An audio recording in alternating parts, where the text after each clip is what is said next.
ಗುಂಡ್ಯ ಕುಕ್ಕೆ ಸುಬ್ರಹ್ಮಣ್ಯ ರಸ್ತೆಯಲ್ಲಿ ಸಿಗುವ ಮಣಿಭಾಂಡ ಕ್ರಾಸ್ ಪಕ್ಕ ಶಿಥಿಲಾವಸ್ಥೆಯಲ್ಲಿ ಇದ್ದರೂ ತನ್ನ ಕುರುಹನ್ನು ಇನ್ನೂ ಉಳಿಸಿಕೊಂಡಿರುವ ಒಂದು ಕಟ್ಟೆ ಇದೆ.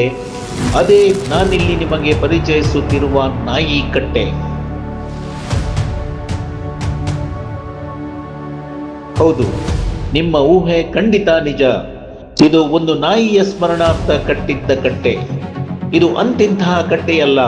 ಬ್ರಿಟಿಷರ ಕಾಲದಲ್ಲಿ ವಾಸವಿದ್ದ ಒಂದು ನಿಷ್ಠಾವಂತ, ಪ್ರಾಮಾಣಿಕ ಮತ್ತು ಧೈರ್ಯಶಾಲಿ ನಾಯಿಯ ಸ್ಮರಣಾರ್ಥ ಆಂಗ್ಲರಿಂದಲೇ ಕಟ್ಟಲಾಗಿದ್ದ ಒಂದು ಕಟ್ಟೆ.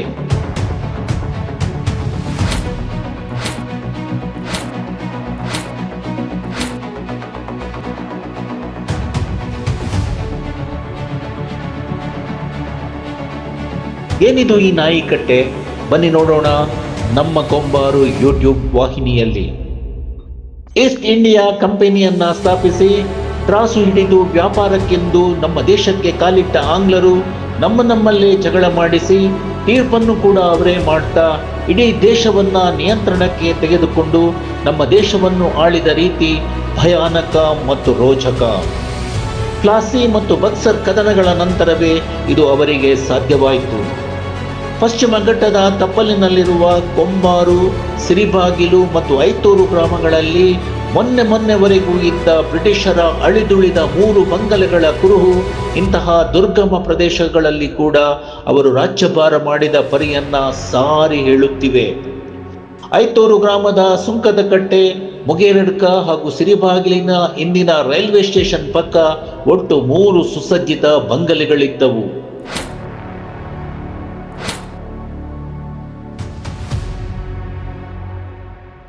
ಇಲ್ಲಿವರೆಗೆ ಪರಸ್ಪರ ಮಾಹಿತಿ, ಸಂದೇಶ ರವಾನಿಸಲು ಇಂದಿನಂತೆ ವಾಟ್ಸಪ್, ಇಮೇಲ್, ಕೊರಿಯರ್ ಬಿಡಿ ಕನಿಷ್ಠ ಅಂಚೆ ಸೇವೆ ಕೂಡ ಇಲ್ಲದ ಕಾಲವದು. ಆಗ ಸುಮಾರು 7-8 ವರ್ಷಗಳ ಕಾಲ ಸುದೀರ್ಘವಾಗಿ ಒಂದು ನಾಯಿ ಈ ದಟ್ಟಡವಿಯಲ್ಲಿ ಹುಲಿ, ಚಿರತೆ, ಆನೆ ಮತ್ತು ಭಯಾನಕ ಹಾವುಗಳ ಉಪಟಳಗಳ ನಡುವೆಯೂ ಇವರ ಪರಸ್ಪರ ಸಂದೇಶಗಳನ್ನು ರವಾನಿಸುವ ಜವಾಬ್ದಾರಿಯನ್ನು ಪ್ರಾಮಾಣಿಕವಾಗಿ ಹೊತ್ತು ಸಾರ್ಥಕ ಸೇವೆ ಮಾಡಿ ಬದುಕಿತ್ತು. ಸುಂಕದ ಕಟ್ಟೆಯಲ್ಲಿ ಕುತ್ತಿಗೆಗೆ ಚರ್ಮದ ಚೀಲದೊಳಗೆ ಇಟ್ಟು ಕಟ್ಟಿದ್ದ ಪತ್ರ ಮಾಹಿತಿಯನ್ನ ಮುಗೇರಡ್ಕಕ್ಕೆ, ಅಲ್ಲಿಂದ ಸಿರಿಬಾಗಿಲು ಬಂಗಲೆಗೆ ತಲುಪಿಸುವುದು ಅದರ ದೈನಂದಿನ ದಿನಚರಿ.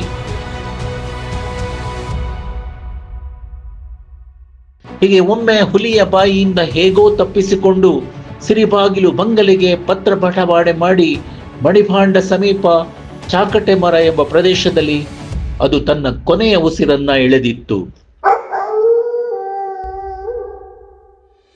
ವಿಷಯ ತಿಳಿದ ಈ 3 ಬಂಗಲೆಗಳ ಬ್ರಿಟಿಷರು ತಮ್ಮ ಕುದುರೆಗಳಲ್ಲಿ ಬಂದು ನಾಯಿಯ ಅಂತ್ಯ ಸಂಸ್ಕಾರ ಮಾಡಿ ಅದರ ನೆನಪಿಗೆ ಒಂದು ಕಟ್ಟೆಯನ್ನು ಕಟ್ಟಿದ್ದರು. ಅದೇ ಇಂದು ತನ್ನ ಕುರುಹನ್ನು ಇನ್ನೂ ಅಲ್ಪ ಸ್ವಲ್ಪ ಉಳಿಸಿಕೊಂಡಿರುವ ಮಣಿಭಾಂಡ ಕ್ರಾಸಿನ ಚಾಕಟೆ ಮರದ ಸಮೀಪ ಇರುವ ನಾಯಿ ಕಟ್ಟೆ. ಪಶ್ಚಿಮ ಘಟ್ಟದ ತಪ್ಪಲಿನಲ್ಲಿ ಇಂತಹ ಅದೆಷ್ಟೋ ರೋಚಕ ಕಥೆಗಳು ಅಡಗಿದೆ. ಇತಿಹಾಸದ ಪುಟಗಳಲ್ಲಿ ಮರೆಯಾಗಿ ಹೋಗುತ್ತಿದೆ. ಪಶ್ಚಿಮ ಘಟ್ಟದ ರೋಚಕ ಕಥೆಗಳು ಕಥಾಮಾಲಿಕೆಯಲ್ಲಿ ಇಂದಿನ ಈ ಕತೆ ಕೂಡ ನಿಮಗೆ ಇಷ್ಟವಾಗಿದೆ ಅಂದ್ಕೊಂಡಿದ್ದೀನಿ. ಮತ್ತೆ ಬರ್ತೀನಿ ಇನ್ನಷ್ಟು ರೋಚಕ ಕಥೆಗಳೊಂದಿಗೆ ಮುಂದಿನ ದಿನಗಳಲ್ಲಿ. ಅಲ್ಲಿಯವರೆಗೆ ಶುಭರಾತ್ರಿ, ಶುಭ ದಿನ. ನೋಡ್ತಾ ಇರಿ ನಮ್ಮ ಕೊಂಬಾರು ಯೂಟ್ಯೂಬ್ ವಾಹಿನಿಯನ್ನು.